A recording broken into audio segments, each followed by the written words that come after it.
மார்பில் விழும் என்ற பாரதிதாசன் பாடல் பெரியாரை மிகச்சரியாக என்று இனங்காட்டியது. நான் கண்ணதாசனின் பாடல்களில் கரைந்து போனவன். பாரதிதாசன் பெரியாரை பற்றி நெகிழ்ந்து நெகிழ்ந்து பாடியிருக்கிறான். ஈரோடு தமிழன்பன் கூட ஒரு கூட்டத்தில் அழகாக சொன்னார், பெரியார் எழுதிய ஒரே அழகிய கவிதை பாரதிதாசன் என்று. பெரியார் எப்படி கவிதை எழுத முடியும் என்று கேட்கலாம். பெரியார் எழுதிய ஒரே அழகிய கவிதை பாரதிதாசன் என்று தமிழன்பன் சொன்னார். எனக்கு அதில் மாற்று கருத்து இல்லை. ஆனால் நண்பர்களே, பெரியாருடைய ஒரு 95 ஆண்டு கால ஒட்டுமொத்த சமூக வாழ்வை அப்படியே கண்முன்னாலே கொண்டு வந்து நிறுத்துகின்ற ஒரு கவிதை கண்ணதாசனுடைய கவிதை என்பது என்னுடைய கணிப்பு. தோன்றவரும் வடிவினிலே நடுக்கம் தோன்றும், துவளாத கொள்கையிலே நடுக்கமில்லை.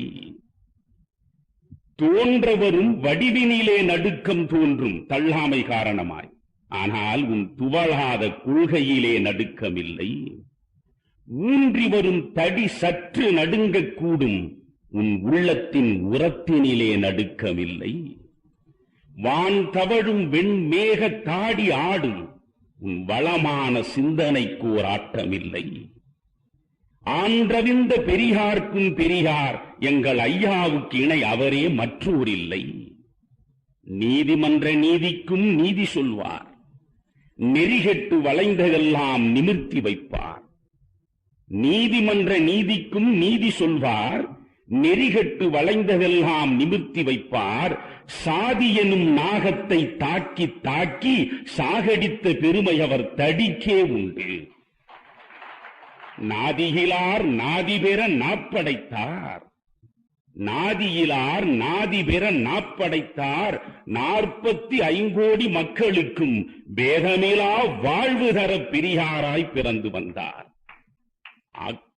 அற்புதமாக சொல்கிறான். ஆக்காத நூல் இல்லை, ஆய்ந்து தேர்ந்து அழிக்காத பொருள் இல்லை, அழுத்தமாக தாக்காத பழமையிலை, தந்தை நெஞ்சில் தழைக்காத ஓமையிலை, தமிழ் நிலத்தில் நீக்காத கலையில்லை, நினைத்து சொல்லி நிலைக்காத பொருள் இல்லை.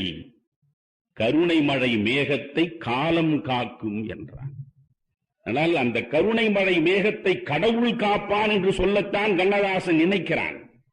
ஆனால் கடவுள் மறுப்பாளராகிய பெரியாரை கடவுள் காப்பான் என்று சொல்வது முரண்பாடாக நினைக்கிற ஒரு பக்தன் கண்ணதாசன். இந்து மதத்தில் இதயம் தோய்ந்த கண்ணதாசன் நாத்திகத்திலிருந்து ஆத்திகத்திற்கு மாறிய பிறகு எழுதிய கவிதைதான் இது. எனவே கருணை மழை மேகத்தை காலம் காக்கும் என்று அற்புதமாக பெரியாரை சொன்னார். எனவே ஒரு நாத்திகனாக இருந்து நாத்திகனாகவே நடந்து நாத்திகனாய் பெரியாரை பார்த்து கண்ணதாசன் பாடியிருந்தால் அதில் போற்றுவதற்கு ஒன்றும் இல்லை. நாத்திகனாக இருந்து நாத்தழும்பேற நாத்திகத்தை தமிழ் மண்ணில் முழங்கி அதற்கு பிறகு மனம் மாறி முற்ற முழுக்க ஆத்திகனாய் நின்ற நிலையில் அப்பொழுதும் பெரியாரை கண்ணதாசன் பார்க்கிறான். பெரியாரினுடைய துண்டு முழுவதும் அவன் நெஞ்சுக்குள்ளே வந்து நிற்கிறது, அது கவிதையாய் வந்து விழுகிறது. எனவே பெரியாரை பார்க்கிற பொழுது நண்பர்களே, என்னிடம் ஒரு நண்பர் கேட்டார், சுதந்திர வெளிச்சத்தில் நாட்டிற்காக உழைத்தவர்களை பற்றி பேசுகிற தொடரில் மணியன் அவர்கள் இந்த நாட்டிற்கு விடுதலையே வேண்டாம் என்று சொன்ன, வெள்ளையனே தொடர்ந்து ஆளட்டும் என்று சொன்ன பெரியாரை பற்றி பேசுவது எந்த வகையில் நியாயம் என்று கேட்டார். நண்பர்களே, வரலாற்றை மிகச் சரியாக புரிந்து கொண்டவர்கள் இந்த பழியை பெரியார் மீது போட மாட்டார். நாம் வரலாற்றை ஆழமாக பார்ப்பதில்லை, பிறர் சொல்ல கேட்கிறோம், கேட்டதை அடுத்தவருக்கு சொல்கிறோம். ஏன் அவர் வெள்ளையன் இருக்கட்டும் என்று சொன்னார்? ஏன் இந்த நாட்டில் காங்கிரஸ் கூடாது என்று சொன்னார்? ஏன் இந்த தேசத்திற்கு காந்தியும் பொருந்தாது என்று சொன்னார் என்பது ஒரு மணி நேரத்தில் நாம் ஆய்வு செய்து முடிக்கக்கூடிய செய்தி அல்ல. இங்கே எத்தனையோ விதமான கருத்துக்களை கொண்டவர்கள் கூடியிருக்கிறீர்கள். யாருடைய மனமும் புண்படாமல் இருக்க வேண்டும் என்கிற நினைப்பு எனக்கு இருக்கிறது. யார் மனம் எப்படி புண்பட்டாலும் அது குறித்து கவலை இல்லை, நெஞ்சில் பட்டதை நேர்பட சொல்வேன் என்று பெரியார் வாழ்ந்தார். அந்த பெரியாருடைய வாழ்க்கையை உங்கள் முன்னாலே கடைபிடிக்கிற பொழுது இதில் யாருடைய மனமாவது புண்பட்டு போகுமோ என்று பார்த்து பார்த்து பேச வேண்டியவனாக நான் இருக்கிறேன். காரணம், இந்த சபை கருதி, சபையின் நாகரீகம் கருதி இங்கே வழங்கப்படுகிற கருத்துக்களை விருப்பத்தோடு செவி கேட்பதற்காக வந்து சேர்ந்திருக்கிற உங்களில் யாருடைய மனமும் புண்பட்டுவிடக் கூடாது என்று கருதுகிற அதே நேரத்தில் எப்படிப்பட்ட ஒரு மகத்தான தலைவன் இந்த மண்ணில் எலும்போடும் சதையோடும் நரம்போடும் நம் கண் முன்னாலே நடந்திருக்கிறான் என்பதையும் நீங்கள் வேதமற்று புரிந்து கொள்ள வேண்டும் என்ற ஆதங்கத்தின் அடிப்படையிலேதான் நான் பெரியாரை தேர்ந்து கொண்டேன். நண்பர்களே, பெரியார் சொல்கிறார், எதற்காக பெரியார் காலம் முழுவதும் வாழ்ந்தார்? எத்தனையோ தலைவர்கள் இருக்கிறார்கள். நான் பெரியாருடைய பல பேச்சுக்களை கேட்டிருக்கிறேன். நண்பர்களே, 95 வயது வரையில் இடையறாது இந்த தமிழ் சமுதாயத்தை தொடர்ந்து சந்தித்த தலைவன் அவன். 95 வயது வரை. நான் ஏற்கனவே ஒரு முறை ஒரு கூட்டத்தில் பேசுகிற பொழுது கூட உணர்வு வயப்பட்டு சொல்லி இருக்கிறேன். உலகத்தில் எந்த மூலையில் நீங்கள் பார்த்தாலும் அப்படி ஒரு தலைவனை நீங்கள் சந்திக்கவே முடியாது. 95 வயது நான் பார்த்திருக்கிறேன். என்னுடைய தாயோடு பிறந்த சகோதரர் முற்றம் முழுக்க ஒரு திராவிட கழகத்தினுடைய தீவிரவாதி. அவர் பெரியாரை போலவே தாடி, பெரியாரை போலவே கருஞ்சட்டை அணிந்தவர். அதனால் 3 மாதத்திற்கு ஒரு முறை பெரியாரை அழைத்து வந்து கூட்டம் போடுவார். பள்ளி பருவத்திலிருந்தே பல கூட்டங்கள் பெரியார் பேச பேச நான் கேட்டிருக்கிறேன். அப்படி ஒரு பேச்சை இந்த சமுதாயத்தில் யாராவது கேட்காமல் போயிருந்தால் அவர்கள் சபிக்கப்பட்டவர்கள். அப்படி பேசுவார் பெரியார். நான் கடைசி காலங்களில் பெரியார் பேசியதை பார்த்திருக்கிறேன். நெஞ்சம் முழுவதும் ரணமாகி இருக்கிறேன். இப்படி ஒரு தலைவன் உலகத்தில் எங்கும் பார்க்க முடியாது. ஆனால் அவன் மீது நீங்கள் வெறுப்பு பார்வை பார்ப்பது குறித்து நான் உண்மையில் ரணப்பட்டு போகிறேன். 95 வயதில் அவர் பேசினார். 94 வயது முடிந்து 95 வருகிற நிலையில் மரண வாக்குமூலத்தை கொடுத்துவிட்டு பேசினார். தியாகராய நகரிலேதான் அவர் பேசிய கடைசி பேச்சு. அது மரண வாக்குமூலம் என்று சொல்கிறோம். நண்பர்கள், அவர் பேசுகிற பொழுது கடைசி காலங்களில் சிறுநீர் வந்தால் அதை அடக்குகிற ஆற்றல் அவர் உடலுக்கு கிடையாது.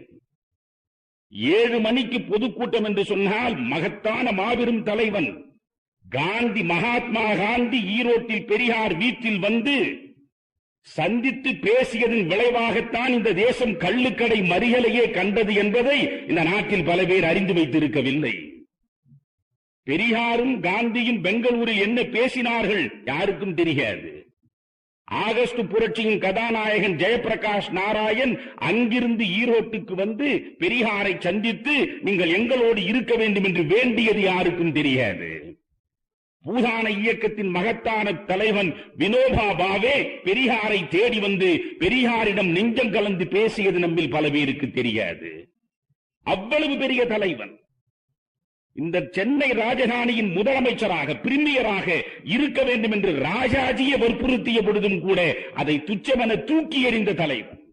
அந்த தலைவன் தமிழ்நாட்டில் தெரு தெருவாக வந்தான். ஒவ்வொரு தெருவிலும் மேடை போட்டி. 7 மணிக்கு பொதுக்கூட்டம் என்றால் நண்பர்களே, திராவிட இயக்கங்களில் அப்படி அவருக்கு பின்னாலே யாரையும் நீங்கள் சந்தித்திருக்க முடியாது. திராவிட இயக்க வரலாற்றில் 7 மணிக்கு கூட்டம் என்றால் தலைவர் 12 மணிக்கு தான் வந்து பேசுவார். ஆனால் பெரியார் 7 மணிக்கு கூட்டம் என்றால் கூட்டம் தொடங்குகிற பொழுது பெரியார் மேடையில் இருப்பார்.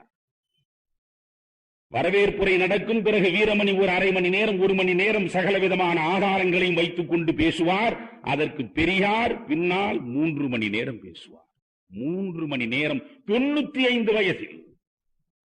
அப்படி பேசுகிற பொழுது அவருக்கு சிறுநீர் அடக்குகிற ஆற்றல் இல்லாத காரணத்தால் நண்பர்களே, சிறுநீர் வருகிற இடத்திலே இருந்து ஒரு குழாய் இணைக்கப்பட்டிருக்கும். பக்கத்தில் ஒரு பக்கெட் இருக்கும். அவர் பேசிக்கொண்டே இருப்பார். பேசுகிற பொழுது சிறுநீர் அந்த குழாய் வழியாக அந்த பிளாஸ்டிக் பக்கெட்டிலே போய் சேரும். அப்படி இந்த மண்ணில் பேச வேண்டும் என்று அவனை அடித்தவன் யார்? சாகர வரையிலும் இந்த சமுதாயத்தை திருத்த வேண்டும் என்று அப்படி துடித்தானே, துடித்த அவனுக்கு இணை சொல்ல இன்னொரு தலைவனை இந்த மண்ணில் எனக்கு காட்டுங்கள் பார்க்கலாம். காட்டவே முடியாது உங்களால். ஒரு நாணயத்திற்கு 2 பக்கம் உண்டு என்று நான் அடிக்கடி சொல்வேன். ஒரு பக்கம் பார்ப்பது அரை பார்வை, முழு பக்கம் 2 பக்கமும் சேர்த்து பார்ப்பதுதான் முழு பார்வை. பெரியாரை வெறும் பிராமண எதிர்ப்பாளனாக பார்ப்பவர்கள் பெரியாரின் மீது விஷத்தை கொட்டுகிறார்கள். பெரியாரை கடவுள் மறுப்பாளனாக பார்ப்பவர்கள் கடவுள் மீது கொண்டிருக்கக்கூடிய அளப்பரிய காதலின் காரணமாக பெரியாரின் மீது வெறுப்பு நெருப்பை தூவுகிறார்கள். பெரியார் வெறும் பிராமண எதிர்ப்பாளன் அல்ல, பெரியார் வெறும் கடவுள் மறுப்பாளன் அல்ல. பெரியார் இந்த சமூகத்தை பற்றி கிடந்த மூட நம்பிக்கை என்கிற இருட்காட்டை அழிப்பதற்காக வந்த பெருநெருப்பு. பெண்ணடிமைத்தனத்திற்கு எதிராக பாரதிக்கு பின்னாலே வாழ்க்கை முழுவதையும் அர்ப்பணித்த மகத்தான மனிதன். அவனுக்கு இணை சொல்ல இன்னொருவன் இந்த வரலாற்றில் கிடையாது. எனவே பெரியாருடைய சமுதாய சீர்திருத்தங்களை எடுத்து வைத்துக் கொண்டு அந்த மனிதனை நீங்கள் பார்க்க வேண்டாமா? பெரியாரே தன்னை பற்றி சொல்கிறார்.